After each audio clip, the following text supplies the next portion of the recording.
Sheila here. I'm a bicycle traveler, and when I'm not on the road, I work in a bike shop. And today, I am very excited to be answering your bike touring questions. Recently, I put up a call for questions on Instagram and YouTube and asked for your beginner bike touring questions. Now, the ones I picked aren't just beginner specific. I really think that they are going to apply to everybody. So I'm very excited to share them with you today. And I'm also really excited because I have been working for months on a workshop all about how to plan your first big bike tour. I wanted to put all the things I have learned over the last 5 years of bike touring that I wish I had known when I started out, so that if you are brand new to bike touring, or maybe you've done a couple little trips, but you have, a great big adventure in your mind, I really hope that this workshop is going to be helpful. So I'll link that workshop below. I'll chat more about it later, but for now, let's get into your questions. First up, how do you best plan out your route when there are so many factors that can influence how far you can or want to go each day? Torn between planning out route to stick to schedule and be organized / book things, but also wanting flexibility for energy, weather, sightseeing. This is a great question. I have done both strategies. I've kept it super open-ended, and I've also planned everything really carefully. So let me talk a bit about the pros and cons of each. I am mostly a very open-ended bike tourer. I know where I'm starting, I might know where I'm ending, I might have some points along the way, but I tend to keep things pretty open-ended. And I like that for the exact reasons this person mentioned. I like being really flexible and open and able to kind of take whatever opportunities come my way. So in this kind of flexible format, I kind of roughly plan things out a few days at a time. Usually what happens for me is I get to a city or a town, and then I figure out what the kind of next city or town I'm going to is. And usually that's about 3 or so days away. So I'm planning for, 2 or 3 nights at a time. So once I'm in, a certain city or a town, I look at where I want to go. I look at kind of the elevation that's likely on the route, any kind of challenges that look like there might be on the route. And I go, okay, I think I'll probably make it this distance, and these are my accommodation options within this distance. These are my resources, my groceries, my food, my water that I'm gonna find along the way. So it's open, but I do some research so I know, these are my camping options or my hostel options. These are my food options, so that I have some research to kind of support my journey. But if I get somewhere that I really love, I can stay there an extra day. If I meet somebody who says you have to check out this place, then I can totally change my direction or spend some extra time there.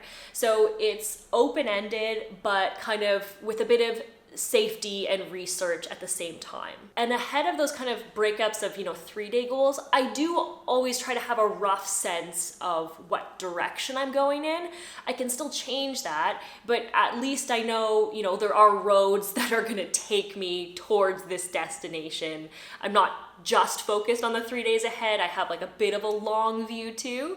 But yeah, I basically plan it a few days at a time. The kind of downside some people might find with doing it this way is that if you want to spend your tour in like vacation mode, if you want to feel like you're just relaxing during your day, you're riding, you get to the hotel you've booked, you're unwinding, you're eating, if you want that to be your experience, the open-ended format doesn't lend itself as well to it. Because if you don't know exactly where you're going, you do more calculations during the day, right? You're like, okay, it's this time of day, I've made it this far, that means my accommodation options are going to be this and that, my food options are going to be this and that. So you're doing more calculations, it's less vacation mode. But I personally quite like that. I like the simplicity of just like food, lodging, food, lodging, food, lodging. It's like, it takes my brain back to this kind of basic, simple human survival mode in a way. And there's something beautiful, I find, about that simplicity. But that is something to keep in mind, is that your brain is going to be in different spaces depending on how thoroughly you plan.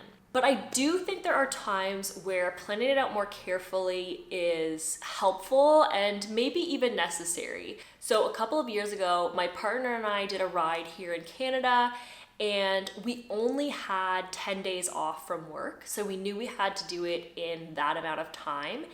And we were doing it along a pretty well-traveled road, a road that we knew it would be hard to wild camp without going really far off. And we were doing it over a holiday weekend where campsites were all going to book up ahead of time. So we knew if we didn't book those ahead of time, we wouldn't be able to find a campsite. And then we might have to use, more expensive hotels and that kind of thing. So for that trip, we planned everything out daily, and I think that was the way we needed to do it. The one thing I learned the hard way on that trip, and that I would caution anyone else about, is I would, if I were to do that again, is err on the side of caution in terms of distances. So if, for instance, I know that I can comfortably ride 80 kilometers in a day, then I would, just plan to ride 60 or 70 before I get to my accommodation for the night. Yeah, I might not make it as far as I want on my trip, but you never know what's gonna happen during the day. You never know if you're gonna get tired. You don't know what kind of challenges you might come up against, and you don't know what cool things you might see that you might wanna stop and have more time for. So I would plan shorter days to then allow some freedom. If you don't overstretch the distance you're trying to cover, then you can still have a bit of that play. You can still take time to enjoy a really beautiful spot you find or explore the, city or town that you get to. So I really think there is room for both styles of planning.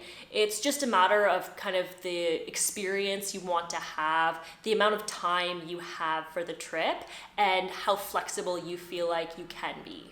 Next question. I would love to hear about nutrition tips, especially how to avoid processed food.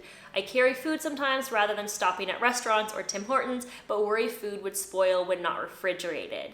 And then somebody else added, yes, I recently did a 3-day touring ride, and at the end of it was quite ill from all the gels, bars, and drink additives.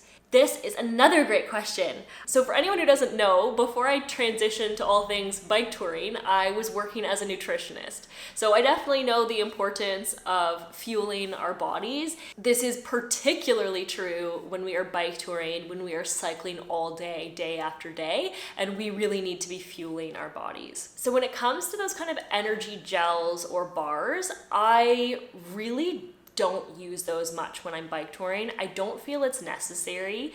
Gels are typically pure carbohydrates, and they're really helpful if you're in a race or you're training for a race. You're going at this really high effort and you just need to keep hitting your body with sugar to keep you going.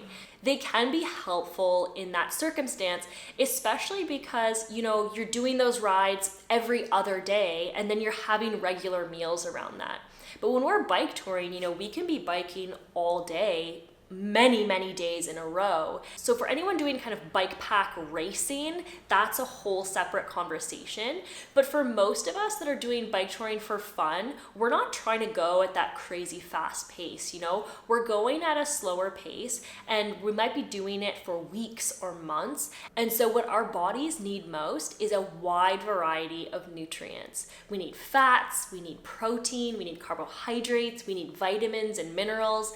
And I made a whole video all about bike touring nutrition, which I will link below. But suffice it to say, we want to be eating a lot of whole foods. And so what I do on the road is I cook a lot. I go to grocery stores and I have built up a repertoire of things that I find don't spoil as fast. And so I rely on those foods. So for instance, for something like lunch or dinner, what I'll usually do is I go to the grocery store and I find a grain like pasta or rice. I just get a small pack, and these keep really easily. Then I look for fat and protein sources. So those are things like nuts, seeds, beans. And then I look for fruits usually for my breakfast meal, and then for dinner I usually try to have 2 vegetables in my dinner meal. Things like carrots, broccoli, eggplant, zucchini, peppers, cauliflower, although cauliflower tends to be way too big. But basically these vegetables that don't tend to be in the refrigerated section, they can survive in the air for a day or two, and that they don't get mushed too easily in my bag. And then I'll find some kind of sauce like tomato sauce or pesto or a spice blend. And then I just kind of cook all that up into a big pile of goodness. And then similarly for breakfast, I'll usually do oats and I'll top it with some kind of nuts or seeds. And then I get a fruit that keeps well, like apples or a firm pear. And then I just cut that up and put it in the oatmeal. So this does mean kind of keeping space for those things and choosing those things that will keep longer. And we do always have to be mindful in really, really hot conditions. But for the most part, I have found this to work quite well. But if you're someplace really hot, or you don't feel like cooking that much, or you don't have the gear to cook, I would still aim for grocery stores rather than going to corner stores or gas stations or fast food spots. You know, a lot of grocery stores will have, you know, their pre-made section where they'll have salads or more wholesome foods, so you can get a bit more of a meal in. But also be kind and patient with yourself. I really feel that any food is a good food to a hungry body. So when our bodies are hungry and we are asking a lot from them, you know, any food is good. So if you need to, you know, grab some fries or eat some cookies, you know, we have to give our bodies that fuel, keep our bodies going. And then when you have the opportunities to kind of fuel up on more nourishing ingredients, that's really awesome. But again, check out that video I made all about nutrition for bike touring. I also made a little free downloadable guide that has some recipes and stuff in it, so I'll leave a link to that video below. Best methods of researching trips/routes. This might be the question I get asked the most. So for me, at this point, I have a whole spreadsheet of all the places I want to go. That's how I keep them all organized. Basically what I do is I write down the kind of country or region that I want to go. That's one column. And then the next column is for what that kind of country or region looks like at different times of year. Is there a time of year I would prefer to be there? Or there are certain things to be aware of at different times of year. And I do this so that, you know, if a block of time opens up and I'm like, hey, I could be doing a bike tour here, I can just kind of look through and see, you know, what might be, you know, the right trip to try. And then my next column is if there's any particular kind of gear or circumstances that I should be aware of, any particular risks about that place, specialty gear I would need, anything kind of unique that I've come along in my research that I want to be aware of. And then my last column is route ideas. And my route inspiration I get from a few different places. Bikepacking.com is really great. Their team will kind of create a route and then they share a whole bunch of information, you know, what kind of tires or bikes would be best for that route, what the weather is like at certain times of year, what kind of risk zones there are, the altitude and difficulty rating of the route. So that's a great way to get some inspiration if you're interested in doing more off-road bikepacking routes. Another website that's great for bikepacking routes is the Radavist. The app I use for building routes is Komoot, but I also use it to look up different route ideas because people can kind of create their own routes and list them in Komoot. So if I know I'm going somewhere, I'll see if maybe a local or somebody who is traveling there created a bike route there. And then after I've done some of that research, I'll often go into some bike touring or bikepacking Facebook groups and I do a search to see if anyone has asked about routes in that region. And if not, I ask myself. And often I'll get some really cool route ideas from people who live there or have traveled there. And I find this better than, you know, using Google. I'll use Google as an initial search, but I find the Facebook groups help me find more unique options and smaller routes that might not come up in Google. So I do all of that and then slowly kind of get some ideas for what I could do there. And then I'll often start plotting things out in Komoot. Just getting a sense of the distances I would need to cover between routes, or if there's no route, starting to kind of build something of my own. I usually use Komoot as my base, and then I'll also check Google Maps to see if it recommends a similar route. I also like with Google Maps that you can drop the little street view in, not everywhere in the world, but in some parts of the world you can drop a little street view. So if Komoot is saying you should take this road, I can then see on Google Maps if I actually like the look of that road or if it looks too busy. And then I also use Google Maps to see if there's accommodation options, camping options, food, groceries, water, all of that jazz. So that is usually how I come up with my routes. And now I just wanted to take a quick little moment to share a bit about my workshop. It is my little baby that I have been working on for months because I just wanted to put all the information that I have learned over the last 5 years of bike touring, of working as staff on supported bike tours, and just share all of that, because I know that when you're starting out bike touring, when you're new to it, there is so much to think of. And the fact that there's so much to think of kept me from heading out on my first bike tour for years. I wanted to do it, but I just kept putting it off because there was so much about it that felt daunting. And you can clearly tell that I loved bike touring because it is now my biggest passion 5 years later. And it's hard to think that that could have not happened if I hadn't just kind of taken that leap. And so I wanted to put so much information into this course. I talk about bikes and bags and gear and budget and accommodations and route planning and helpful apps. And I include a sample packing list and a bunch of helpful resources that have been super helpful to me. I really just wanted to create a resource that would take those like myself who are dreaming about this adventure to give you more support and information and resources to get out there and do this great adventure you are dreaming of. And for a limited time, because I just launched it, I have also included a discount code for my viewers. So I will leave a link below, head over there and check it out if you're interested. Okay, second last question. What do you do about loneliness on a bike journey?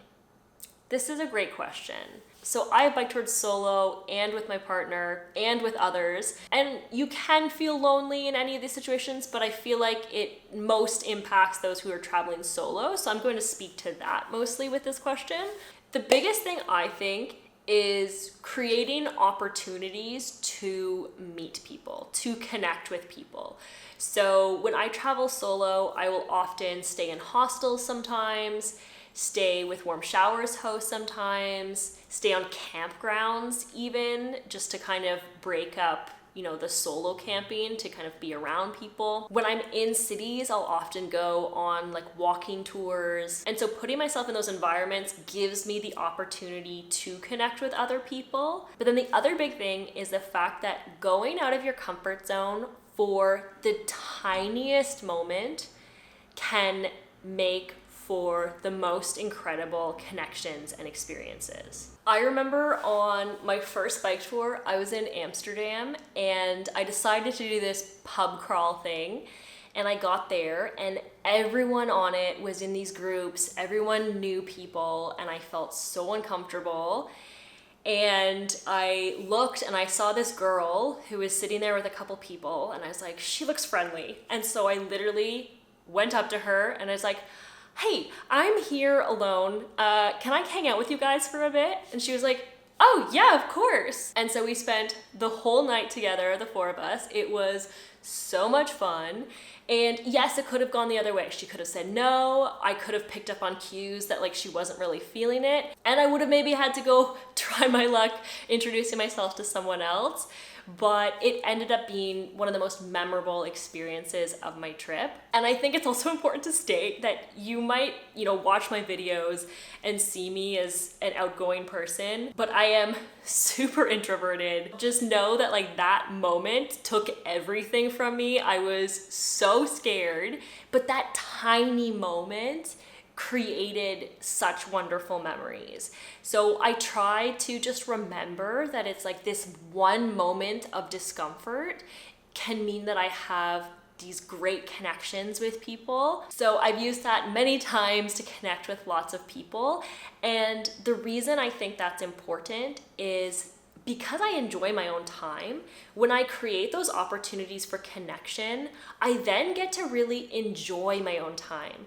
Because I think if we don't have any socialization, then we start to feel lonely, we start to feel alone, and we aren't able to enjoy that alone time as much, for me at least. Whereas as long as I create those opportunities of connection, then by the time they're kind of winding to a close, I'm like, you know what, I could use some time on my own.